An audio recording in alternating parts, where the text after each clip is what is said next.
Señor le bendiga, hermanos. El pastor Guerra con una palabra de gracia en tiempos de coronavirus. Continuamos nuestra serie de ayer que comenzamos acerca de la oración. Cómo orar en estos tiempos de coronavirus. Leímos el capítulo 6 y estamos leyendo ahora el versículo 9 hasta el 13.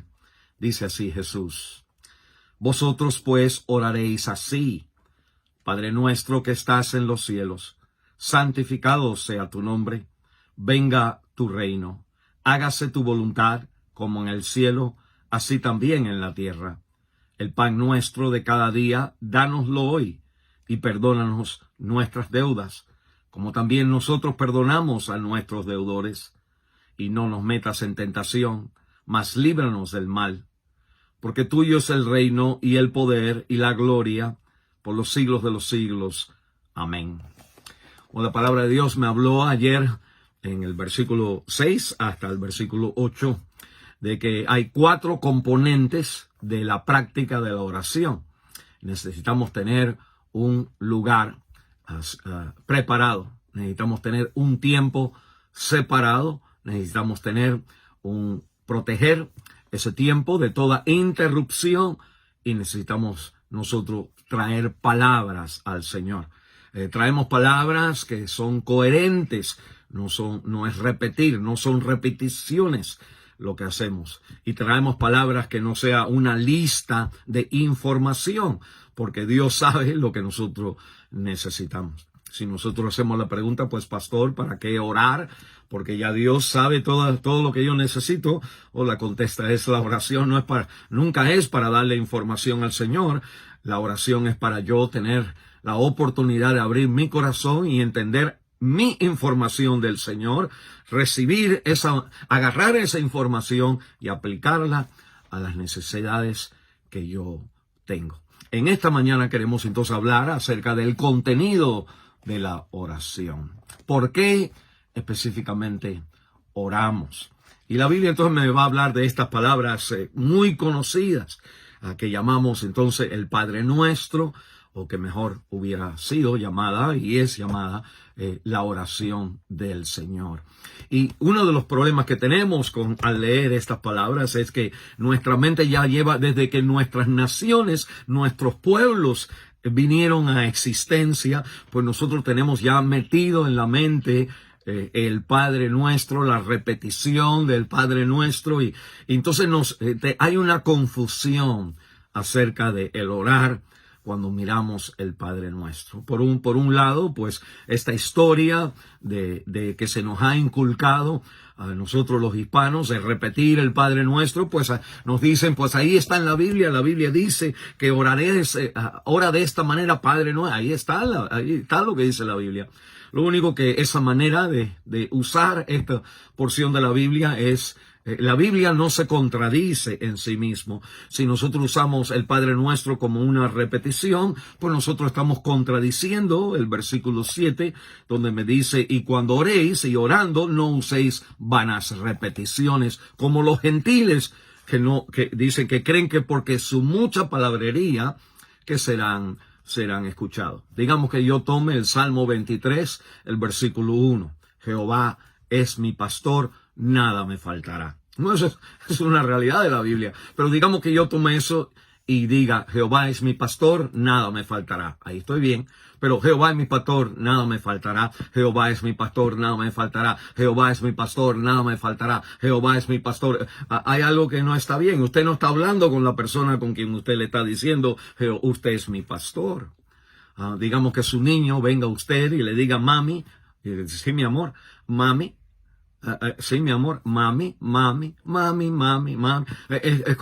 No es coherente. No quiero que nadie se insulte, nada más que obviamente en estos tiempos de orar necesitamos nosotros aprender a orar como el Señor nos enseñó. Padre nuestro que estás en los cielos, no son palabras de confusión para repetir, pero también son palabras del Señor, que no hay nada malo cuando usted esté orando. Digamos el Salmo 23 otra vez, versículo 1, uno le dice al Señor: Señor, tú eres mi pastor, nada me faltará. Y entonces uno empieza a hablar, y yo sé que tú vas a estar conmigo, pero uno le repite. No hay nada malo con decir la palabra al Señor, pero sí hay algo malo con tomar la palabra y seguirla repitiendo como algo que ya no es comunicación. Quitamos la confusión. La confusión no es el extremo de la repetición, ni la confusión no es tampoco el otro lado de nosotros. Entonces, no tocar la palabra, no mencionar, no dejarnos llevar en la oración por la palabra de Dios y específicamente el Padre Nuestro. Déjeme decirle otra cosa más, no solamente la confusión de la oración del Padre Nuestro, sino también tenemos la correlación de la oración del Padre Nuestro. Y correlación, estos versículos me van a hablar a mí que toda mi vida, mire, si Jesús me está diciendo a mí, cuando tú ores, di esto, que el Señor me va a decir a mí que orar es entonces el reflejo de las experiencias que yo estoy teniendo en la vida, lo más importante que yo estoy sintiendo. Entonces oro al Señor porque estas cosas son las que en verdad yo siento que son necesidades en mi vida. La oración del Señor Jesús refleja la correlación entre mi relación y la vida, mi relación con Dios y la vida. En otras palabras, lo que me está diciendo la Biblia es que la manera que Dios me enseña la oración del Padre Nuestro es como yo debo de estar viviendo. Todo en mi vida debe estar trayendo este contenido de la palabra de Dios, la santificación del nombre, el reino de Dios, el perdón de los pecados, el pan de cada día, el no entrar en tentación, el que el enemigo no meta la mano.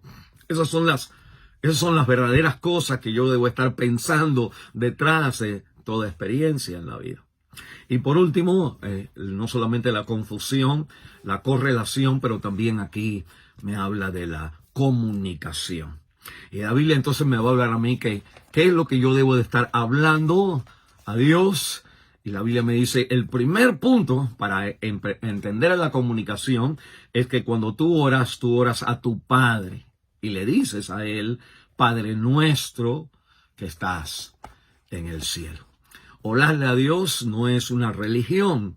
Orarle a Dios es tener una fe en Cristo, la cual me ha dado el derecho de ahora ser hijos de Dios. Mateo capítulo 6, pues la Biblia me está hablando, cuando el Señor habla de la oración, el Padre Nuestro, le está hablando, si usted dobla hacia atrás, ve en el capítulo 5, en el versículo 1, que estas palabras, el Padre Nuestro, dice el versículo 1, viendo la multitud, subió al monte y sentándose vinieron a él sus discípulos. En otras palabras, Cristo le está hablando a personas que han aceptado su nombre, que han recibido el reino como lo más importante en su vida, que son seguidores del Señor Jesús. Si nosotros no somos seguidores de Cristo, nada más somos religiosos, cristianos, pero no seguidores, que la Biblia entonces me dice que cuando usted lee esto, pues usted se va para uno de los dos extremos, o usted se va al extremo de no seguir lo que dice la Biblia como el patrón, la correlación del orar y el vivir. Nosotros entonces nos vamos al otro extremo de repetir las palabras. Hermano, orar es venir a nuestro Padre Celestial, aquel quien está en el cielo, controla todas las cosas y nos ama de tal manera que mandó a su Hijo a morir por nuestros pecados. Relájese. Esto es un momento serio, pero es un momento gozoso, un momento de nosotros como sus hijos venir y hablar con papá, nuestro Padre Celestial, que dice está en secreto, conoce tus necesidades que nadie más conoce. Y usted viene y vuelca su corazón a Él. El Señor le bendiga a nosotros seguir aprendiendo acerca de cómo orar.